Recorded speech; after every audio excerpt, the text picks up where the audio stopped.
salut. C'était pas un salut, c'était juste un mot. Alors, je vais commencer par définir le mot salut. Le salut, d'après Internet, c'est une notion spirituelle qui signifie délivrance et libération. Le croyant qui possède le salut se trouve ainsi délivré et libéré du péché, de l'insatisfaction et de la condamnation éternelle, c'est-à-dire l'enfer. Il bénéficie d'une relation avec Dieu et a ainsi accès au paradis. Donc le salut pour nous, c'est vraiment l'acte de délivrance du Seigneur envers nous. Il nous permet d'accéder à son royaume, tout simplement. Voilà. Est-ce que vous avez déjà entendu la phrase « le salut est personnel » ? Oui, beaucoup de fois. Moi, aujourd'hui, j'aimerais dire que le salut est personnel, mais pas que. Et je vais introduire ça avec l'histoire de Paul et Silas. Alors, Paul et Silas, ils évangélisent.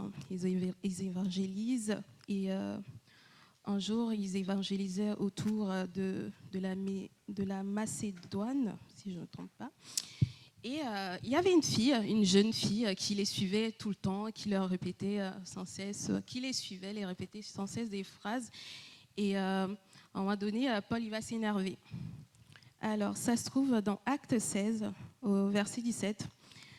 La parole dit « Elle s'est mise à nous suivre, Paul et nous, en criant.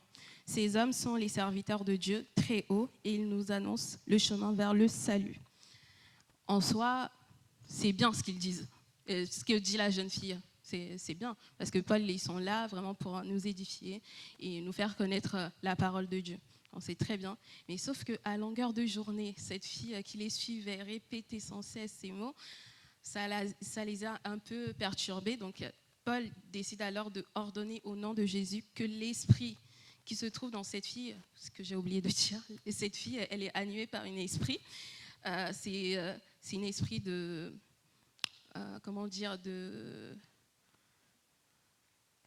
c'est une devine au fait. C'est une devine, elle raconte, elle prédit l'avenir et elle a un maître et ses maîtres bénéficient au fait de ses talents en faisant payer le peuple de Dieu. Et arrivé maintenant, l'esprit va quitter le corps de cette jeune fille au nom de Jésus. Et les maîtres, du coup, ils vont se fâcher, ils vont se dire ils n'ont plus de revenus. Donc, ils vont accuser Paul et Silas en disant que c'est des Juifs qui sont venus perturber, au fait, la sérénité des Romains. Donc, ils sont, du coup, signalés aux magistrats. Et les magistrats, ils vont prendre des décisions. Ils vont les jeter en prison. La foule se réunit autour d'eux. Et voilà, ils sont frappés et jetés en prison. Voilà, ils sont jetés en prison. Cette prison est gardée par un gardien. Voilà. Maintenant, le soir arrive. Le soir arrive et vers minuit, Paul et Silas, au lieu de désespérer, eux, ils ne désespèrent pas. Ils vont se mettre à prier et vraiment louer comme nous on a loué tout à l'heure. Et le Seigneur va faire un miracle. Voilà. Ça se trouve dans Acte toujours 16, 26. La parole dit « Tout à coup, il y a eu un tremblement de terre si violent que les fondations de la prison ont été ébranlées. Toutes les portes se sont immédiatement ouvertes et les liens de tous les prisonniers ont été détachés. » Au verset 27, lorsque le gardien de la prison s'est réveillé et a vu les portes de la prison ouvertes, il a tiré son épée, prêt à se tuer, car il croyait que tous les prisonniers s'étaient enfuis. Mais Paul cria d'une voix forte, « Ne te fais pas du mal, car nous sommes tous ici. » Amen. Alors, ce gardien, c'est un gardien. Il a vu passer des hommes et des femmes dans cette prison. Il sait très bien ce qui attend. Il sait très bien ce qu'il attend si jamais, du coup, on découvre que tous les prisonniers sont partis. Et du coup, il sait bien quand on va le frapper à son tour et même le tuer. Et il ne voulait pas passer par ce chemin, donc il a préféré lui-même se donner la mort. Sauf que Paul cria, « Ne te fais pas du mal, parce que notre Seigneur est grand. » Et il suffit juste de se repentir et lui, il sauve. Et on trouve du coup, toujours en Acte 16, 29, alors le gardien a demandé de la lumière et est entré précipitamment et se jeta tout au tremblant aux pieds de Paul et de Silas. Il les a fait sortir et a dit: Seigneur, que faut-il que je fasse pour être sauvé? Ce gardien se retrouve face à notre Dieu. Il a vu comment il est bon et il est grand. Et il a décidé. Il a pris une décision que Priscilla et Mario ont pris aujourd'hui. Et Paul et Silas ont répondu: crois au Seigneur Jésus-Christ et tu seras sauvé, toi et ta famille. Paul et Silas répondirent: crois au Seigneur Jésus et tu seras sauvé, toi et ta famille. Toi, comme on a l'habitude de le dire, mon cousin, que tu es dans la salle aujourd'hui, je te dis, crois juste en Christ et tu seras sauvé. Alors, en 1 Corinthiens 13, il est écrit: 3 choses demeurent éternellement, la foi, l'espérance et l'amour. Et le plus grand d'entre elles est l'amour. Moi, en fait, je pense que c'est une histoire de croyance. C'est vraiment une histoire de croyance. Parce que je crois, j'ai la foi. Parce que je crois, j'ai de l'espérance. J'ai l'espoir. Et parce que je crois, j'ai de l'amour. Parce qu'on connaît tous l'œuvre de Dieu qui a donné son Fils unique pour que nous soyons sauvés. Quelle preuve d'amour qu'on peut demander encore plus quelqu'un. Je suis sûre, pour ceux qui ont des enfants aujourd'hui, j'en ai pas encore. Pour ceux qui en ont, je suis sûre que donner votre fils pour l'humanité, même si c'est pour l'humanité, c'est dur à faire. Donc, il a donné pour nous. Donc, en honneur de cet amour, nous devons vraiment nous retourner vers lui et reconnaître qu'il est grand. Par ça, je vais vous apporter un petit témoignage de moi-même, comment moi j'ai cru. Alors, on n'a pas tous eu vraiment l'honneur de grandir dans une famille chrétienne, comme beaucoup d'entre nous ici. On n'a pas baigné vraiment dans la parole de Dieu dès notre enfance. Moi, il faut savoir, je n'ai pas dit même à mon témoignage quand je me suis fait baptiser, il faut savoir que ma mère, elle était d'une église évangélique quand elle m'a eue. Donc, elle avait décidé de ne pas me faire baptiser. Mais c'est en grandissant plus tard que j'étais en Italie, mes amis allaient prendre la communion tous les jours. Je me demandais pourquoi. Donc, j'ai moi-même décidé de faire les démarches. Je suis allée vers les personnes qu'il faut pour que... il y avait tout un processus. Il fallait se baptiser, faire une première confession, faire une première communion pour pouvoir accéder à la communion. Donc, j'ai fait tout ça. Mais je l'ai fait vers mes 11 ans. Donc, je n'avais pas forcément, la maturité pour comprendre qu'est-ce que c'était la communion. Donc, un peu plus tard, j'ai commencé à douter. J'ai commencé vraiment à douter de l'existence de Dieu. Quand j'étais dans mon adolescence, je voulais, au fait, j'étais dans la période où il fallait vraiment que je puisse voir pour croire. Donc, ce que j'ai fait, j'ai décidé de mettre le Seigneur au défi. Voilà, je lui ai demandé des signes. Et un jour, j'ai fait un accident. J'étais très distraite. J'ai fait un accident en revenant du collège. J'étais en vélo. Et je vais rentrer dans les phares arrière d'une voiture. Et en étant un enfant de Renoir comme je suis, je savais déjà que c'était l'heure de ma mort. Voilà. Mais le Seigneur est grand parce qu'aujourd'hui, je suis là. Donc, il a fait des miracles. Voilà. Et il s'avère que la voiture que j'ai bousillée, c'était à une personne de ma paroisse. Donc, elle a été très, très, très bienveillante et elle était très, très gentille. Et finalement, je pense que ça a dû coûter environ 500 €. Elle s'est arrangée, elle a payé une partie. Franchement, j'étais très, très, très reconnaissante ce moment-là. Après, je suis arrivée en France. Les choses de famille font que ma mère, elle est en querelle avec un membre de ma famille. Et puis que je crois en Dieu, je crois aussi aux esprits malveillants, tout simplement. Et ma mère, elle a vraiment fait un malaise qu'on n'a pas compris. On savait très bien que c'était une attaque spirituelle. Et grâce à Dieu, elle s'en est sortie.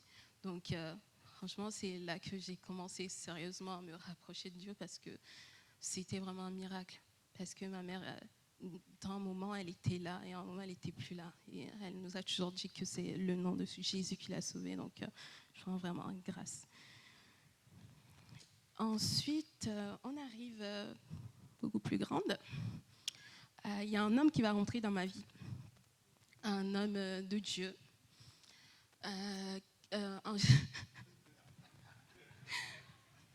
Mais peut-être que c'est pas lui. Oh.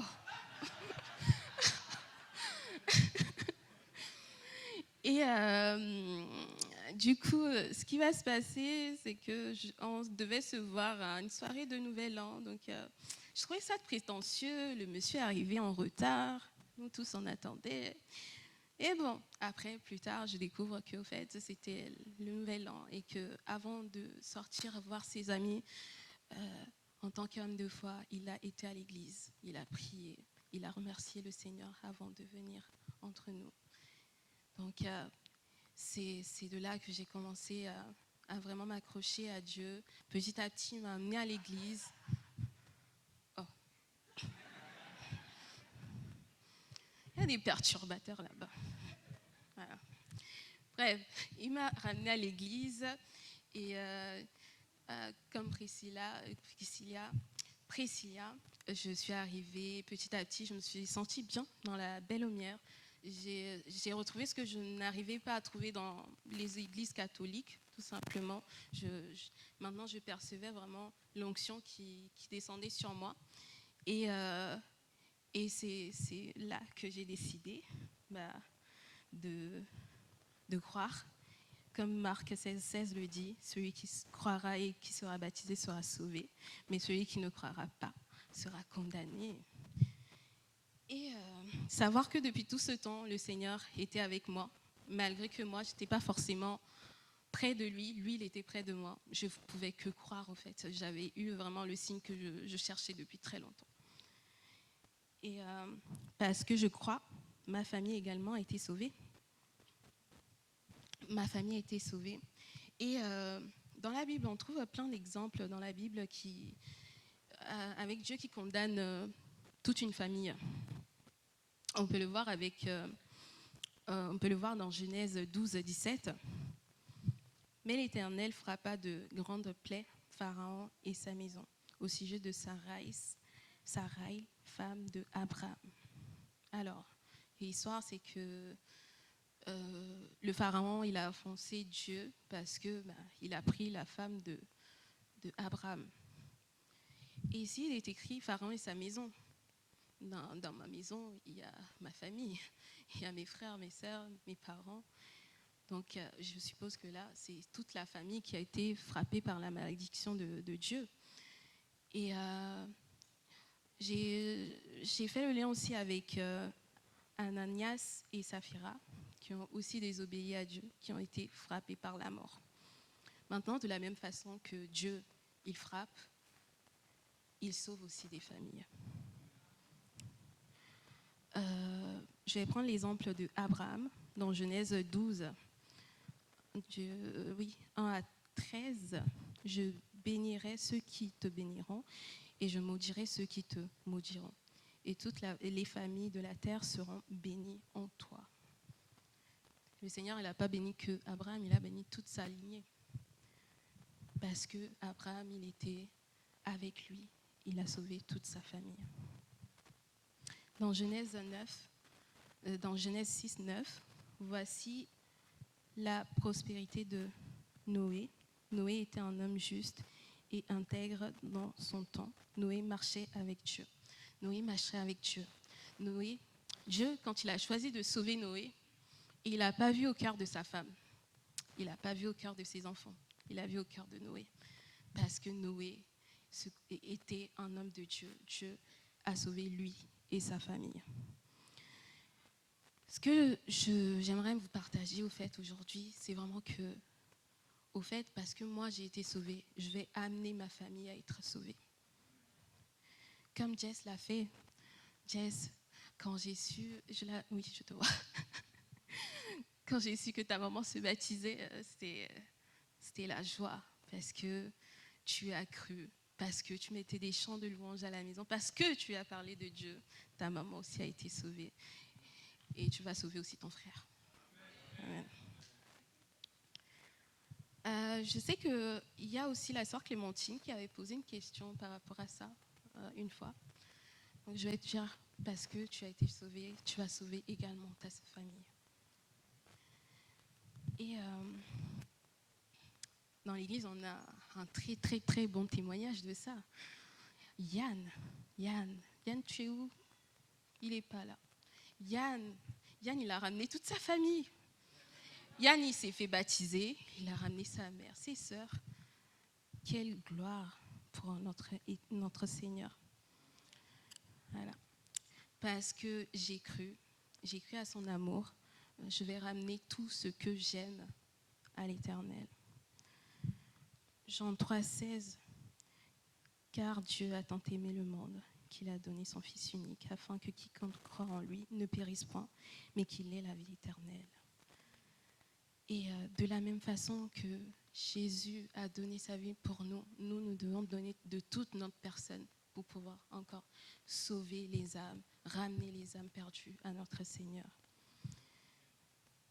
Et le frère jumeau, comme pasteur Daniel a dit la dernière fois, de Jean 3,16, c'est bien 1 Jean 3,16, nous avons connu l'amour et celui qui a donné sa vie pour nous, nous aussi nous devons donner notre vie pour nos frères. Amen. Je vais finir, je vais bientôt finir. Alors, aujourd'hui, j'ai la foi que l'Esprit Saint nous a visités aujourd'hui et qu'en ce moment même, il est en train de nous donner les armes pour pouvoir tous ensemble délivrer le peuple de Dieu. Et parce que je crois que la Belle Aumière est une grande famille, aujourd'hui, Priscilla s'est baptisée, Mario également s'est baptisé, et parce qu'eux, ils ont cru, nous tous ici, nous sommes sauvés. Amen. Je vais vous laisser Matthieu 28, 19. Allez, faites de toutes les nations des disciples, les baptisant au nom du Père, du Fils et du Saint-Esprit. Amen. Je vous les laisse au nom de Jésus.